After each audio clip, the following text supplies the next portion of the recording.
It shall also be recorded that Ntare broke on a perfect streak. They've not been beaten thus far in the tournament. The tournament had 50 teams participating, and now we're down to the top 2 teams. In the second semi-final room, where we had King's College Budo in proposition, arguing against Holy Cross Lakeview Secondary School in the opposition on a unanimous of 7-0, the panel agreed that Holy Cross Lakeview proceeds to the finals. Let's have Holy Cross Lakeview take Holy Cross Lakeview. Let's have the participants. Let's have the participants from Holy Cross Lakeview take their position.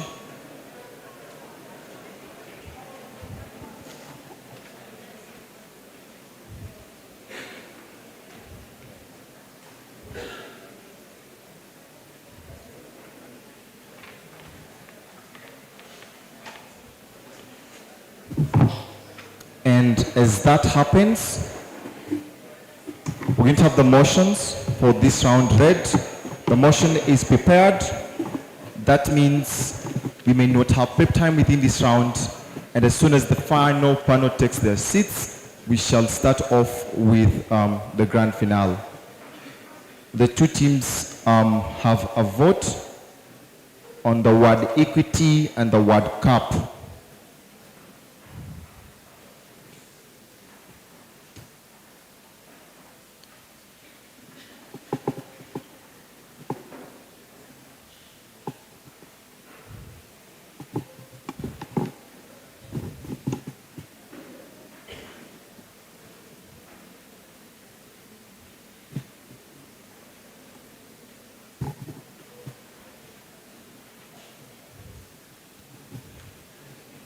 Okay, so we're going to choose between the word equity and cup. We shall give the privilege to the fast breaking team to decide on the 2 words.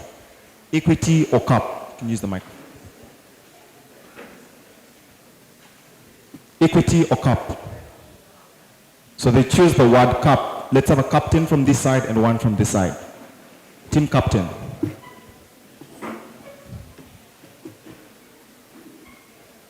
So you can view the screen. So equity will be arguing in opposition and cup will be proposition. The draws for the grand finale, Ntare School will be arguing in proposition and Holy Cross Lakeview would be arguing in the opposition. The motion for the grand finale reads: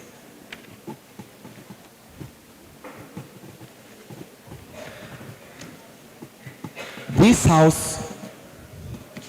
house would allow minors to access reproductive health services, including contraception, without parental consent. This house would allow minors to access reproductive health services, including contraception, without parental consent. We read to you the finals panel.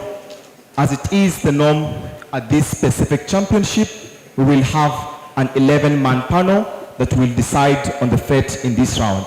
The first person that will be joining this panel is a breaking team at the World Schools Debate Championship. They broke this year. They are also the first East African team to break at the championship. Put your hands together for Raima Muhammad. Let's clap for Raima Muhammad as she steps in. Raima Muhammad.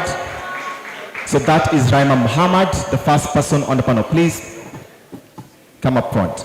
The next person that will be joining the finals panel is all the way from Kenya, a mentor from Oration Hub, an eloquent judge as well, Rachel Ngochi.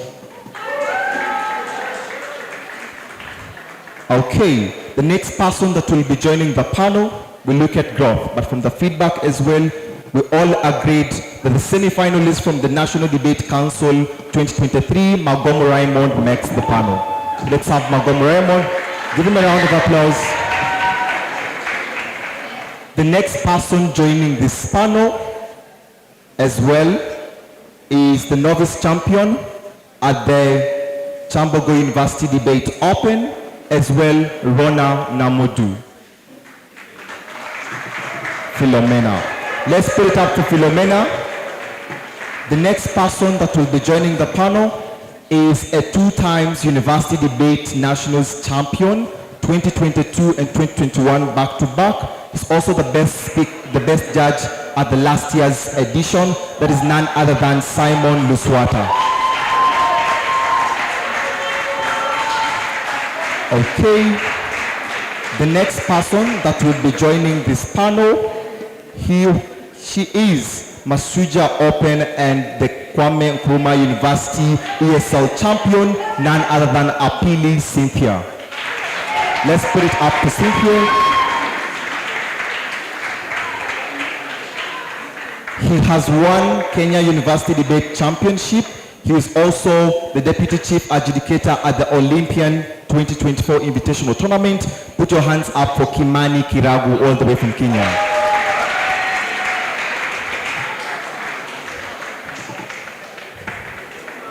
Okay, the CAP will be joining this panel. Rahim is a pre-NY All-Nigerian Youth Debate Championship. He's also won the South African Grudge Competition 2024. Rahim Kibirango, your able DCA. The Equity Chair will be joining this panel just for purposes of equity. He's a 2-times finalist of the University Debate National Championship back-to-back 2022 and 2021, none other than Xavier Arinda Pemgisha.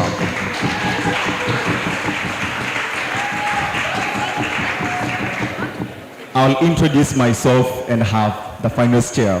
My name is Rin Joash Maronga, the African Nationals Debate League finals chair and an RPDA finalist. And now, yeah, clap for me. Okay, and finally, we have Lowell, who will chair this specific panel. Lowell is the champion of the Uganda Debate Association Intervarsity Debates. He's a 2-times invitational finalist at the Olympia back-to-back. Let's have Lowell chair this finals panel. My work here is done. I'll hand over to the finals chair to deliberate on this round.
Once again, congratulations upon reaching the finals.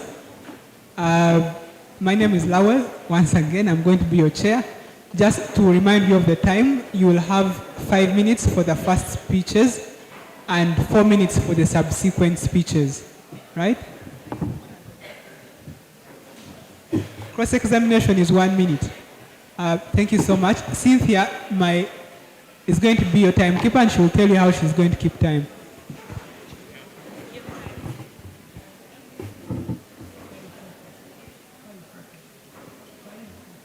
Okay, so at the first minute, I will raise my hand and show you that you've used 1 minute. At the last minute, I will raise my hand as well.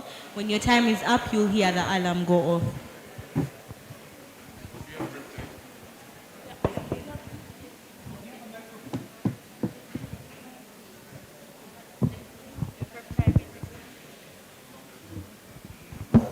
Oh, and you will not have prep time in between the rounds. Maybe first affirmative, you could read the motion first. Okay, this house would allow minors to access reproductive health services, including contraception, without parental consent. I'm going to request everyone in the audience to maintain maximum silence. Guys at the back, let's have maximum silence as a sign of respect. Okay, let's start.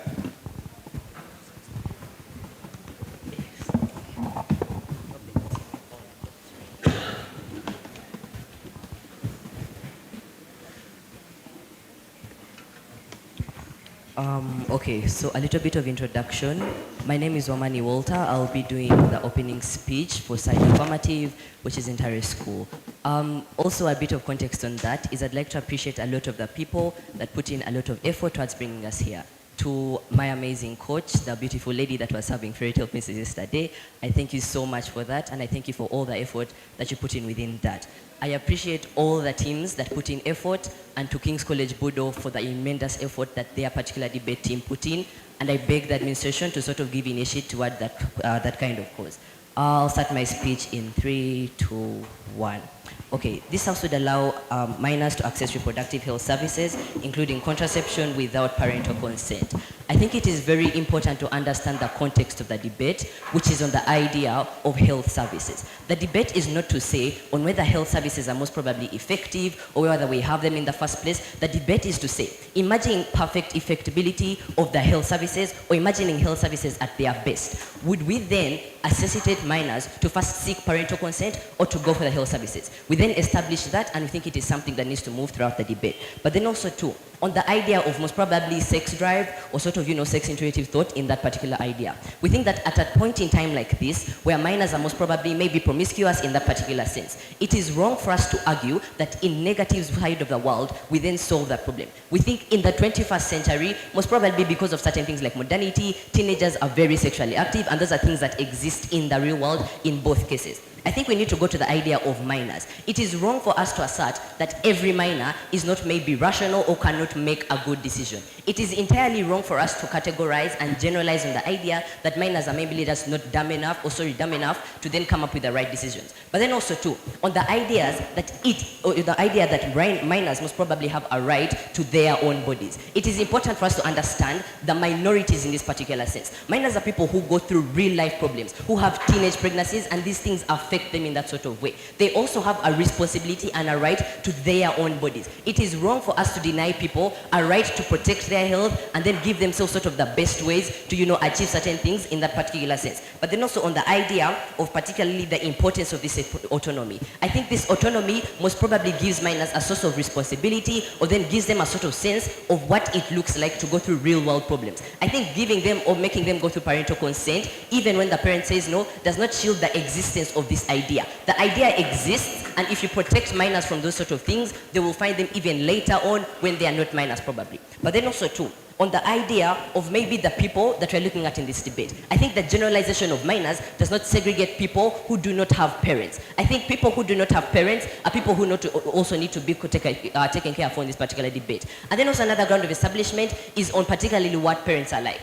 I think it is wrong for us to assert that parents are maybe utopian and have the best ideas in hand. I think at a point in time where girls become pregnant and their parents' best solution is to marry the girls off, instead of sort of giving them, sort of health services for the betterment of themselves, it means that most probably some parents seek societal justification for their acts. Parents want to look like the best people or want to paint a certain image even at the expense of what the future of their child could most probably hold. And that is wrong. But then also too, on the idea that people do not have parents and how those people are sort of then left out in that particular sense. But then also on the idea that most probably when you sort of create the sort of scenario where minors have to sort of seek interest or consent from their parents, you make it feel like this sort of thing exists in the real world. In the real world today, it is very hard for parents to engage in conversations as much as sex education to minors in that particular sense. These are things that are very important topics and parents are not actively engaging in. What that creates today is that children sort of do not have the ability or even incentive to tell their parents maybe what sort of steps they are taking sexually.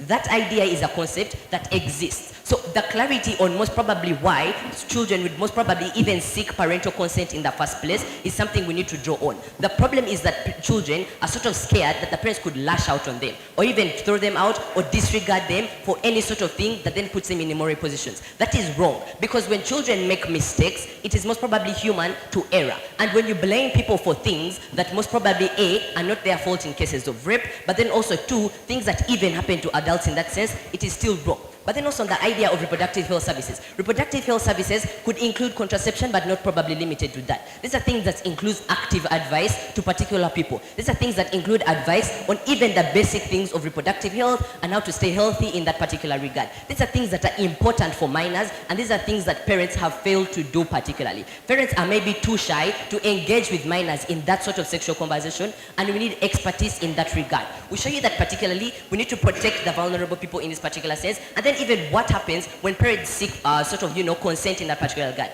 If children fail to seek consent, or if parents say no, it is then down to the child to pick up their own incentive to fight for themselves against the parents' will. We then make the argument that what the parent advises is not particularly what is going to happen at the end of that day. It is wrong for us to say that the parent is going to tell the child yes, because most probably parents are not utopian in nature, but then also even if the parent says no, it then gives the child the option to look for most probably, pre-substitutive sort of measures. It gives children the option to look for things that could not be the best of options. Children go for illegal measures, which are maybe cheaper in that particular regard. Cross-examination. Thank you so much, Speaker. Could you please define a minor in your case? Okay. I think a minor is someone under 18, doesn't rule out. Thank you so much. What is the problem in status quo? The problem is that minors are having real world problems and we're doing nothing about it because they are too scared to talk to their parents about it. Thank you. Define parental consent. Yes, please. Define parental consent. Okay. So parental consent in characterization would look like asking your parents to do something and they say yes or no. The problem is that some parents could say no when it is very important. Thank you.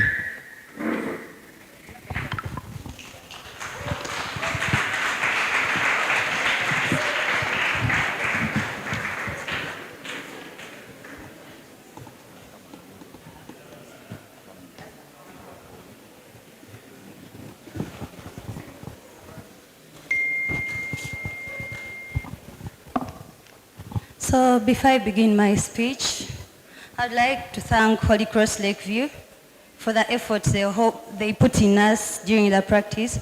That right now we are on the finals. We want to say shout out to our patron, Mr. Ijonai, and to also the person who brought us, Mr. Kampa, and to also my teammates that they made it to the finals. So before I begin my debate in 3, 2, 1. So dear panel, today's debate states that this House would allow minors to access reproductive health services, including contraception, without parental consent. But what are we trying to look at as Team Affirmative presented in their case? Team Affirmative came and failed to define for us a minor. Then in the cross-examination, they defined a minor as a person below the age of 18. But then let us try to characterize for you the person below the age of 18 that they talked about as a minor. These are people who can't actually decide for their own. These are people that the Ugandan government set the consent age of 18. That means that age is when you're able to decide for yourself. So that thing of them saying or trying to assert that these people can decide for themselves, the Constitution already shows it that they can't consent for themselves. Then for us as Team they came here and say that this resolution looks to see whether these people are going to be getting health services. But they said we don't need to see either these services are going to be good or not. But this is not something we need to just assume in their case. We need to look at, we need to necessitate safety of these children when they go to these reproductive health services without the parental consent. So this is something what we need not to necessitate. As Team Affirmative, they came here in a policy resolution solution and fail to give us a policy of how they are going to solve the problems in the status quo. As Team Affirmative, they told us how they are going to solve their problem in status quo is that the youths are facing a lot of challenges that actually need to be solved. But then don't give us a policy of how they're going to be solved, and then they just give us the not having parental consent. But then let's look at the pharmacies that are not licensed, or how are they going to be able to know that these children are getting these services from the right person, or these children are getting the services that deserve them. So we want to look at the parents who, parental consent,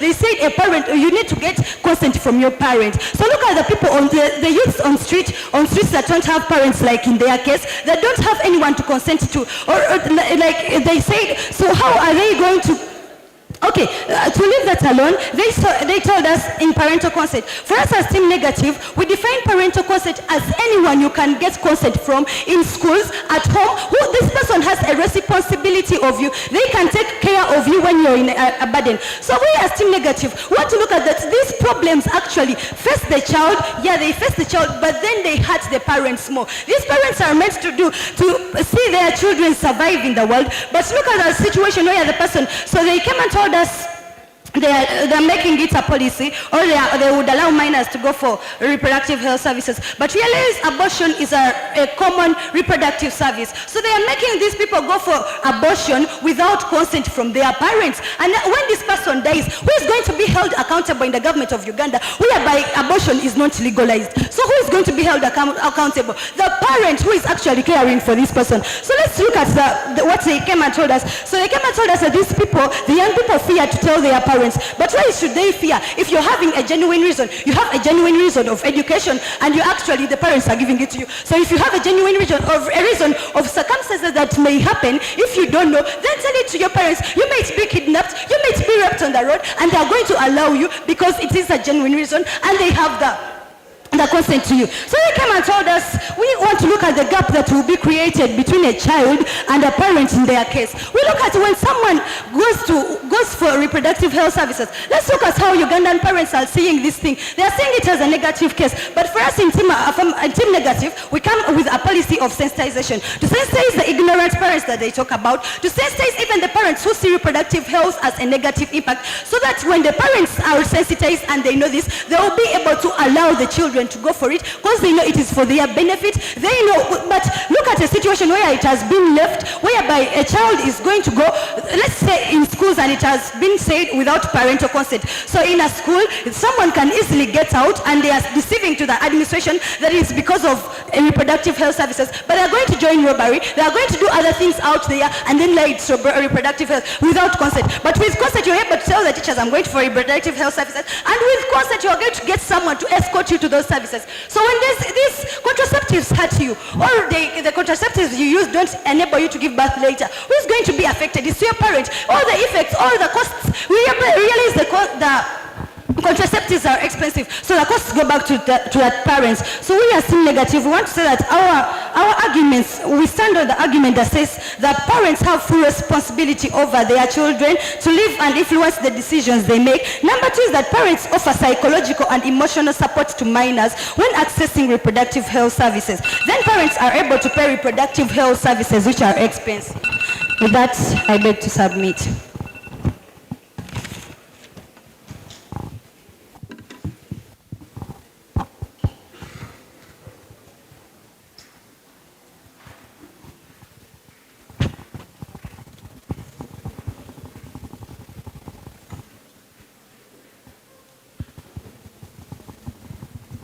Okay, Speaker. Would you tell your parent that you'll start to have sex every weekend? So in your policy, you're legalizing sex activities, which is not actually morality. The question is, would you tell your parent that you're going to have sex over the weekend? For me, I would tell my parents that I might be raped on the way and I need contraception, but not sex every day. Okay. So who would be more informed between the parents and the medics? They will all be informed because the parents are sensitized in our policy, and the medical facilities will be licensed. What degree of sensitization would make them equal to doctors? Pardon? What degree of sensitization would give them the knowledge that doctors have? Taking them to class and to study biology or something? No, we have the community initiatives that help to sensitize this. That means sensitization is going to happen, and it's going to be of a higher degree because you are hiring experts. So the question is, if the parents say yes, right, then does it stand in today's debate, or we are debating where they say no? Yeah, it stands. Before we have the next speaker, I'm going to ask you kindly, and I know because you're human beings with a fully functioning conscience, you know what it means to keep quiet, right? Please keep quiet, at least for the respect of those that have made it to the finals. Thank you so much.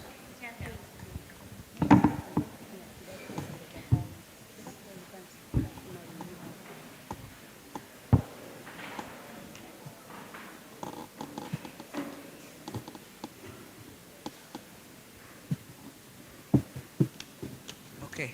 Also me, I'll just send a little shout out. First to God who has helped me to be here. Then my father, my patron, and my beloved coach, Barack. This house would allow minors to access reproductive health services, including contraception, without parental consent. The burden on opposition of side of the house is to show us why even children, when they are so disadvantaged, they need parental consent. On our side of the house, we tell you that firstly, we think that because parents have low connection with their children, parents in that kind of sense have much control over their children. In that kind of particular regard, children fear to talk to their parents. But even in instances of vulnerability and households where there is existence of violence, we think that children in that kind of particular regard are then not subjected to talk to their particular parents. What we do is that we have two questions to cross-act then in today's debate. One, to what extent do we prioritize certain individuals' rights? Personal autonomy over parents' authority. We think that personal autonomy is characterized as a right to which an extent an individual should have that kind of particular right. A right to be respected is that you make a decision for your own self. The decision you make is for your own good. Experience of that kind of particular decision, informed decisions, is acquired when an individual is able to make decisions that have experience in that kind of particular regard. When individuals can talk to counselors, when we then opt individuals to go and talk to people or health personnel, we do not need them to go to their parents and do all that kind of stuff. What is necessary in today's debate is whether an individual can make a good decision that will amount to them to a good health reproductive service. We think that a person who can only provide a good health reproductive service advice is a medical personnel for those kinds of particular regards. If the medical personnel can give them like the kind of advice they need to derive the best outcomes, we then ask a question. To what guarantee do you expect us to say that parental consent would derive the best outcomes? So we then say that even in that kind of particular regard, even when parental consent still exists, we do not get a clarified reason as to why we still think that we can derive the best outcomes. Secondly, we reduce unwanted pregnancies and STIs. Access with immediacy ensure proper education and informed choices. We think that whenever parents are most likely not existing, children have less access to their parents in that kind of particular regard. This is a simple classic that has always been running on social media, that we always spend 9 months at school and 3 months with our parents. That is to say that even in the particular workspace we live, we have no access to our parents much as we live individually. So our life is more dependent on us, even our parents are just there for guidance. What then we do is that the individual life we have, we attach it more on how we learn certain things in different society. So if we are to learn things and experience, we then say that education is derived and the best interests are derived when individuals are able to make their particular decisions that are independent. The problem with opposition side of the house is that if you then still attach consent to specific things like that, is that firstly, we have a problem with that. They then talk of things like abortion. Abortion in Uganda is an illegal right. So it is out of context. But even if it was in context, we think that because abortion in and of itself is a right that an individual possesses, when it is in the best interest of a child to most likely access abortion, most probably when they are first raped, when a parent cannot consent to that kind of decision because they fear societal backlash, we think that it impinges on an individual's right. That is to say that if an individual is access abortion because of the rape circumstances that come along with it, parents might not want to consent to that because they fear societal backlash, and the reasons why society normally says that as a parent you allowed your child to go for abortion, therefore shame upon on you. Secondly, we think that then again, earlier we talk about the early access of young employees to about self-awareness and responsibility. The clash of the debate then comes to health service, health, safety, dignity versus control over fear. So for us on our side of the house, we prioritize individuals accessing health services easier with their autonomy versus control of the parent and the fear to access them. Speaker, it's your right to ask for accountability from leaders, right? Perfect. Then should it cause you to go to riot or the better way of practicing your right? I don't get why that is in context. Do they have two differences of practicing your right? No. When you're rioting, you're asking for accountability, not so? Yes. And is it a better way to confront your leaders and ask them in a good way? Thank you. Then, does parental consent remove the right the minor have? Yes, perfectly, because parental consent means to control. But when you confront the leaders, you still have the right Can to I ask answer for you? accountability, not I will so? answer your first question. I say that parental consent is control and fear, which impinges on your right of making a certain Can decision decisions- because of the fear you have. Can decisions of how to practice your right, for example, asking for accountability, be influenced by the advice from people? Yes, because parents care about societal backlash. The existence of societal backlash means that the decision they make is always dependent on what society thinks, not what the child wants.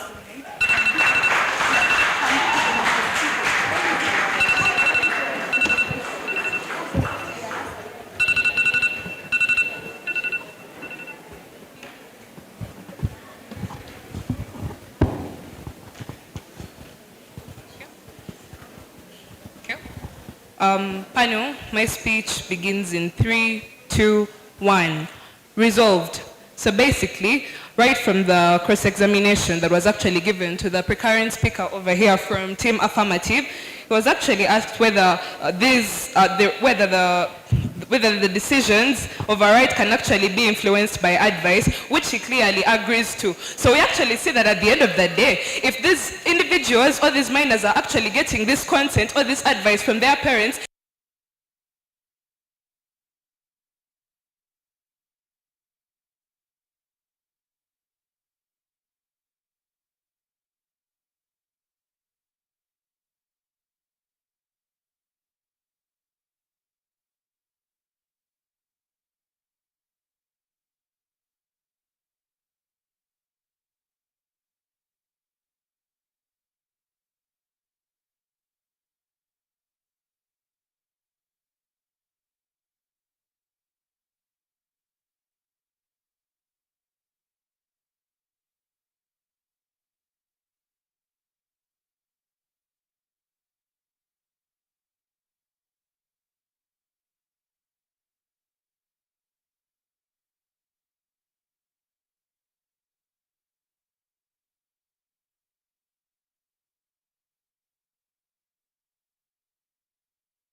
Is not even there anyways. And again, sensitization. We think sensitization that cannot work in today's debate. Even in cross-examination, they concatenate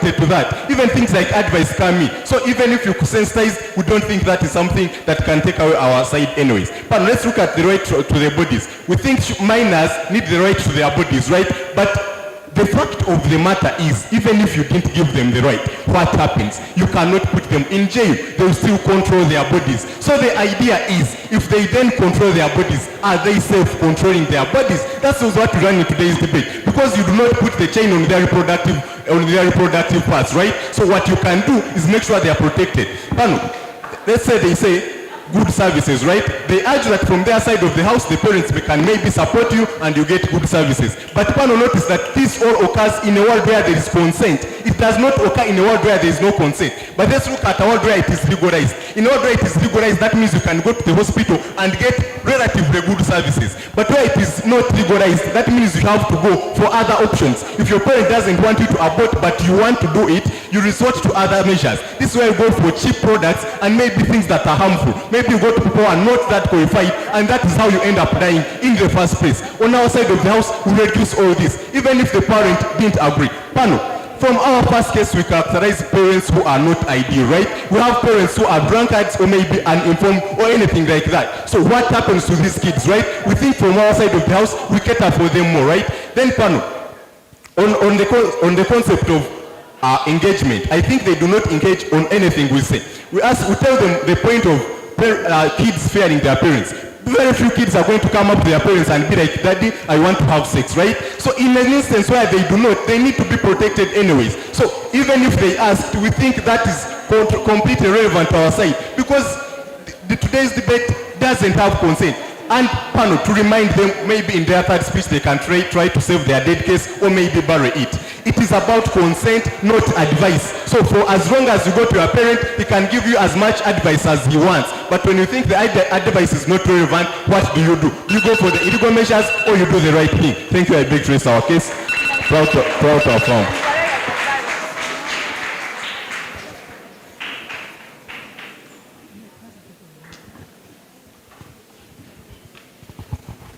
I begin my speech in 3, 2, 1.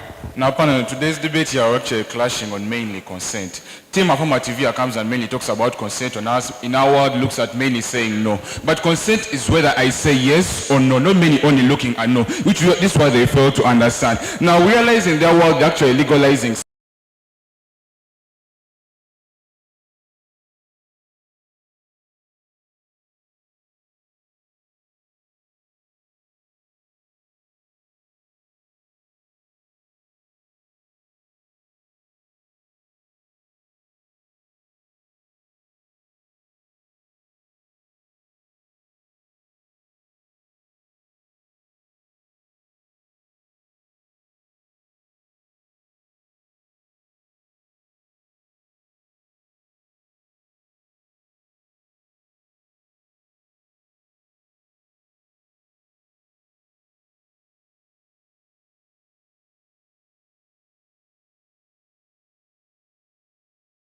the parent's consent, and the parent is someone who has control over this child or a minor. And then we give you a variety of parents. Take an example. They even come and talk about how children can be in school for 9 months, but we'd like to tell you about this: when these children actually at school, their teachers actually become their parents. Now when their teachers become their parents, that means they can go to their teachers and actually get the consent that they should actually be getting this information. Now they come and talk about how doctors have better knowledge than the parents or anything like that, but we say that actually some doctors here actually need the money. So how sure that these doctors are actually going to be able to give the right information to these people? Why can't a parent consent and be like, don't go to this doctor, go to this other doctor, because I believe that can actually give you this information? You will go to a wrong doctor and they give you wrong information because the doctor is actually aiming at looking for money. It's not what you're looking for, that you're promoting the problem in status quo, but you fail to understand of this. Now, Now they come and tell us that medical services are actually all legalized, but don't tell me that they are all legalized, but they all give out the right information. No, we realize most of this information here is actually wrong. We realize these girls that are involved in abortion, they're actually going for these small services where they're actually getting medical complications the wrong line, affecting their reproductive health. This is what we're not looking for. Now they come and tell us that children can actually be able to pick these reproductive health services. That means children, actually this is actually even going to affect the parent in the long run, because there's no reproductive health service that is actually for free. These reproductive health services even need money. Even the guidance and counseling itself needs money. How can a minor go to these people without the money? How is he going to be able to get any of this information? We realize this still, it comes back to the parent, because the parent has to give them the consent so they can be able to go and get what they are looking for, but they still fail to understand any of this. They will come and clarify to us that there's actually a gap between parents and the children. But realize if actually this consent comes about, the parents actually going to be able to actually build a gap between the parents. They realize the problems that their kids actually going through, and then they'll be able to solve the problem in the long run, but then they still fail to understand this. Now they will come and tell us that the two parties here, that's the parent and the minor, actually affected. Now the two parties, if the two parties here are actually affected, which is the minor and the parent, then that means the two parties need to decide, because it is actually affecting both of them. If the two parties is actually affecting them, that means they have to come and decide and come to a conclusion of what is right for both of them. Because realize if these children here, the minors, actually going for these reproductive health services without even the consent of their parents, they're actually going to need the money. We realize actually this actually is still coming back to the parents, being a burden to the parents, because the kids don't even have the money, but then they still fail to understand any of this. Now the evidence come and tell us that pregnant girls get married, but realize that the parents force the pregnant girls to get married because of this, because they don't have the consent. If this child here went to the parent and told it and the parent to have sex, then this parent would have actually given him consent of whether to do it or not. Is that actually you get pregnant in the at the end of it all, but then they still fail to understand any of this. Then they still come and ask us whether we would ask our parents whether we want to have sex over the weekend. But realize actually they are promoting that sexual activities, actually legalizing them, but realize these sexual activities actually not necessary. With that I beg to submit. Thank you.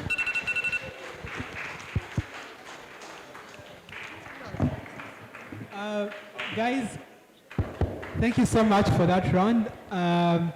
It was interesting. As the judges, we shall get out and deliberate and come back with a call. In the meantime, I'll invite the tournament director to invite the keynote speaker.